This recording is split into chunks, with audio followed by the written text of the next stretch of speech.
இந்த ஆண்டு இதுவே துவக்கம். திருநாவுக்கரசர் இந்த மாநிலத்தில் திரும்பவும் பிறக்க வேண்டும் என்று சிவனுக்கு அழகான பாட்டு எழுதியிருப்பார் தேவாரத்தில். பக்தி இலக்கியத்தில் தான் அதிகமான தமிழ் சொற்கள் இருக்குது. அதுபோல தான் இந்த பாடலையும் இந்த மாநிலத்திலேயே திரும்பவும் பிறக்கணும் அப்படிங்கிறத அழகாக சொல்லியிருப்பார்.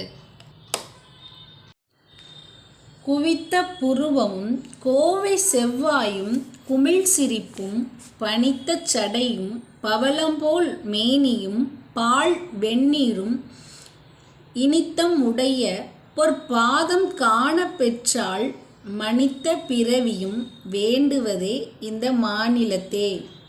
வளைந்த புருவங்களையும் கோவைப்பழம் போன்ற சிவப்பாக இருக்கும் வாயில் அந்த குமிழ் சிரிப்பையும் ஈரச்சடையுடன் பவளம் போன்ற தன் மேனியை உடையான் பால் போன்ற அந்த திருநீற்றை அணிந்து தன் காலை இந்த உலகம் இனிதாக வேண்டுமென்று ஒற்றை திருவடியை தூக்கியவனின் திருவடி காண பெற்றால் மனித பிறவி அடுத்த பிறவியும் வேண்டுவது இந்த மாநிலத்திலேயே தான். திருநாவுக்கரசர் இந்த பாட்டை எவ்வளவு அழகா சிவனை வர்ணித்து இந்த மாநிலத்திலேயே மீண்டும் பிறப்பது போன்று சொல்லியிருக்கின்றார். இந்த பாட்டை தான் தளபதி படத்தில் ஒரு சீனில் வச்சுருப்பாங்க.